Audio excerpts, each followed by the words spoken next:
Welcome back. Let me come back to you as we continue our discussion from where we stopped. My take here is that the PDP is capable of becoming a strong opposition in Nigeria. And this is on the basis that change is inevitable.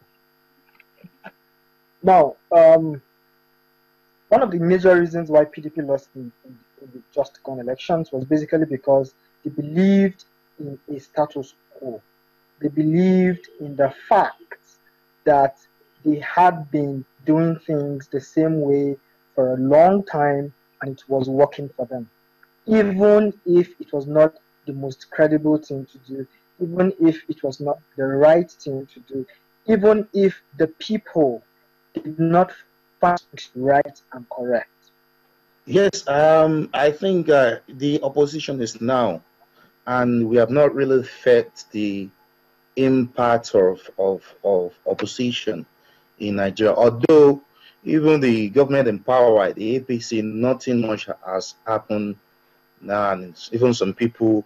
Although I expected some sparks, like immediately that President Buhari, is in power, I should see some sparks in some, in the area of security. Although, like the military command should relocate to Maiduguri, that is one of the sparks. But we've not really felt that now, and we do not know. And even there is a rumor that the military officers, the commands, they were not quite pleased with that kind of directive. So I've not really seen much. This can only be possible in Nigeria, that PDP becomes an opposition party, if they decide to themselves, if they decide to agree that there has to be a paradigm shift, a shift from what has been happening from 1999 to 2050. Once those things change and they begin to put the right people at the right places, they can't become a strong opposition party. The opposition should be working starting from May 29. The party is already there, the PDP is already there. Of course, there's no need of maybe they are trying to, I think we should have seen the effect of opposition, and most of the decisions that have been taken, even no matter how little they might be, have been people that have been opposing it, have been member of the public. I've not really seen maybe PDP coming to, I've seen maybe Olisa Mentu, who has spoken, say, well, at the right appropriate time, they will respond to, to that particular policy. But I think they should be working now, because I've never really seen them. The time is now. Well, the APC is a product of, the APC emerged as the ruling party right now because it was a strong opposition. So we are one that, our party is one that welcomes opposition.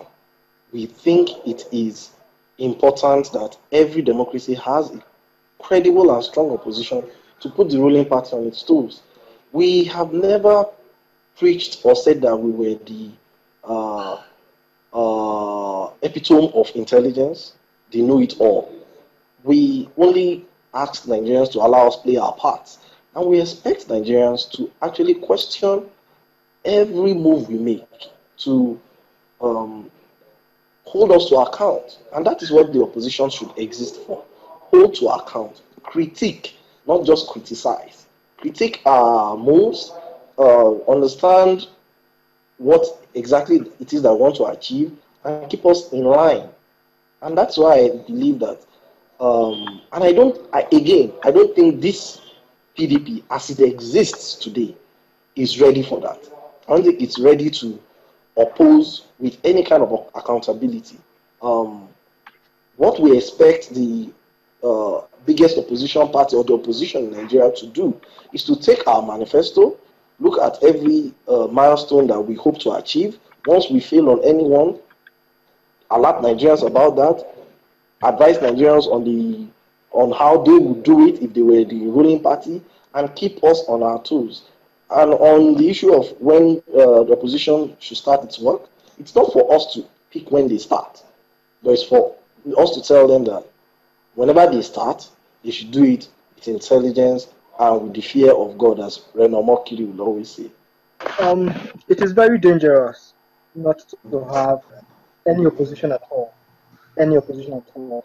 And this is because for you need a whistleblower, even as an individual. You need someone at any point to critique you, to tell you, oh, you might think you're doing this right, but actually you are not. Or you might think you're the best, but you're just average. Yeah? So at any point at all, the APC would need someone to be an opposition to it. At the moment, of course, you have opposition parties. You've got the COA, you've got the PDP, you've got the ABGA, you've got the Labour Party, you've got the SDP, and a host of others. But how strong are these regional parties except the PDP? You must understand that before the creation of the APC, you only had regional parties. The ACN in the southwest, the ANPP in the core north, the CPC in some parts of the core north and central Nigeria. You had the ABGA in the southeast, and the PDP was the one true party that was present across the country. With the merger of the CPC, the ANPP, and the ACN, you had the APC, yeah, and it gave it a stronger cross-regional presence. Now the PDP is there, and whether we like it or not, it remains an opposition party out of power. Whether it is strong or not, it ought to continue to critique the government. Now, critiquing the government entails that it is looking at the activities of the government with an even better eye. Because the reason why you would need to critique somebody's work is because you can do it better. It's because if you had the position, you would have done it better. That's why opposition is healthy for governance. Because you are able to put the government in power on its toes.